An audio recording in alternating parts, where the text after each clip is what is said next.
seu consumo ele começa a mudar quando você começa a pensar em ter experiências agradáveis. Oi, gente, tudo bem? Meu nome é Georgia, eu sou designer de interiores e paisagista, mas hoje eu vim falar um pouco da minha vida. Mais especificamente sobre um binômio muito polêmico, que é o ter versus vivenciar. O que vale mais a pena, né? Se você perguntar para minha geração, provavelmente a gente vai falar vivenciar, mas a maioria das pessoas da minha idade, ali nos seus 30 e poucos, provavelmente aprendeu com os pais que importante mesmo era você ter uma garantia. Você precisava ter um apartamento, você precisava ter um carro, enfim, você precisava ter alguma coisa. Aquilo era a sua garantia no mundo, a garantia de que você não ia ser um perdedor ferrado. E aí a gente vê aparecer no millennial, né, nessa geração da qual eu pertenço, toda uma vontade de ir além e de buscar outras coisas. E aí a gente começa a meio que mitigar essas prioridades que foram ensinadas pra gente. Então, hoje em dia, não só pela situação financeira, que claramente é outra e que faz com que a maioria dos millennials não tenha condição de ter a casa própria e tudo mais. Enfim, a gente começou a optar por coisas diferentes, como o aluguel de um imóvel ao invés de comprar. E às vezes até mesmo o aluguel de um carro ao invés de comprar. A gente gasta muito mais dinheiro com viagem, com comida, com experiências em geral. Mas eu provavelmente vou preferir gastar a mesma coisa no restaurante do que comprar uma blusa nova, por exemplo. E isso fala muito sobre a gente, né? Fala muito sobre o que a gente de fato valoriza.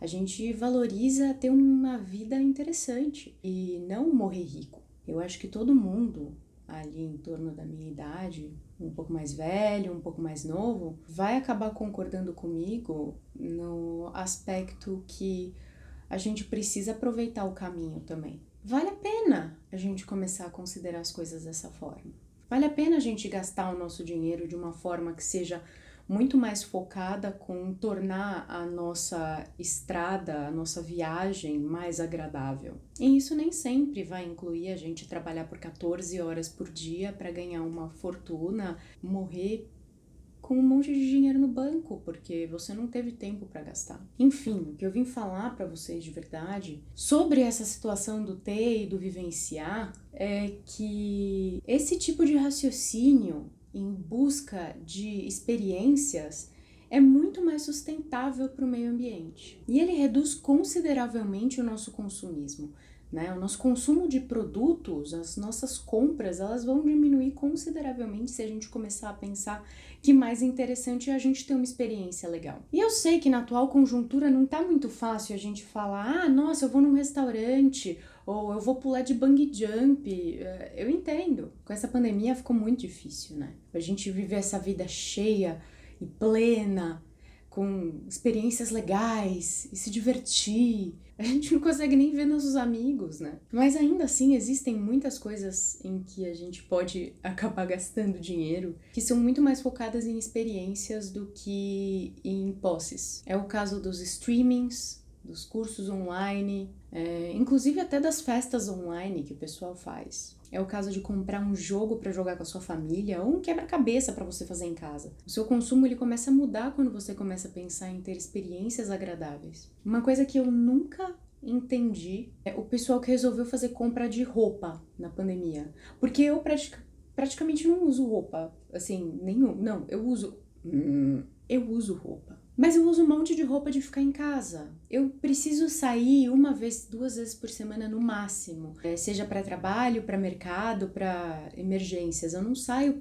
por lazer. Eu não vou ficar vestindo a minha melhor roupa para ir comprar hortaliças. E a gente começa a pensar nesse sentido, tipo, poxa, o que é que vale a pena de verdade, né?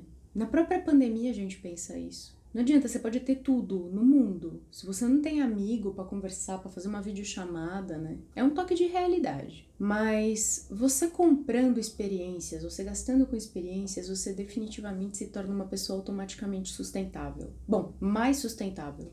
Você tá desacumulando na sua casa, você tá deixando sua casa mais organizada, mais bonitinha, sem tranqueiródromo, né? E ainda por cima você tá se divertindo. Então, Tenta fazer isso agora, na pandemia. Sei que não tá fácil. Mas guarda isso pra tua vida, sabe? É muito interessante porque os millennials, no final das contas, eles acabaram dando um pontapé em uma série de movimentos que pertencem a essa geração e que são muito interessantes no aspecto da sustentabilidade. E seja isso porque a gente não tem grana, que é verdade, ou então porque a gente genuinamente tá preocupado com o meio ambiente, que é uma coisa super típica do millennial. Foi a nossa geração que fez aflorar uma série de movimentos, tá? Entre eles está o movimento das tiny houses, que são casas pequenininhas, e geralmente elas ficam sobre rodas, né? Isso é uma coisa que, sim, já existia antes, mas muito pouco, e geralmente ela era ligada a uma situação super hiper marginalizada, principalmente se a gente for pensar nos Estados Unidos. A gente tinha aqueles trailer parks, que eram estacionamentos gigantes com trailers caindo aos pedaços, que acabaram sendo a única forma de viver de muitas pessoas, né? E esse movimento do tiny house, ele acabou fazendo com que morar num lugar pequenininho fosse uma coisa prazerosa e benéfica para as pessoas. E não necessariamente significava que você não tinha dinheiro, mas que você resolveu gastar o seu dinheiro de uma forma diferente. Enfim, outra coisa que acabou vindo junto com os millennials, que já existia e já tinha sido muito usada, mas que parece que a gente deu um respiro novo para o negócio, foi o minimalismo. E o minimalismo não só no sentido do design, como ele era muito aplicado, mas também no sentido de consumo. Eu já indiquei aqui mais de uma vez o documentário Minimalism e eu super recomendo de novo. Esse documentário é incrível e ele fala sobre pessoas que conseguem viver com, tipo, uma mala. E só uma mala. Eu não consigo fazer caber nem meus quadrinhos dentro de uma mala. Isso porque eu gosto de reduzir, hein? Enfim, outra coisa que também fez o maior sucesso entre os millennials foi o mochilão. Que na verdade nada mais é do que você pegar uma mochila e você ir por aí e fazer uma viagem legal a um preço mais baixo. Em alguns países como a Austrália e a Nova Zelândia, o backpacking ou o mochilão é responsável por 20% ou mais do faturamento com turismo do local. É uma forma barata de ter experiências incríveis, mas você precisa desapegar de alguns confortos. Enfim, eu acho que é muito interessante a gente criar esse raciocínio no sentido de buscar experiências legais e reduzir o nosso consumo. Então eu quero que você me conte aqui nos comentários o que foi que você optou por ter uma experiência legal ao invés de comprar uma coisa. Qual que foi a sua troca? Se vocês curtiram esse vídeo, curtam, compartilhem e se inscrevam no canal. E toda quinta-feira eu tô aqui para bater um papo com vocês. Beijo, gente! Tchau, tchau!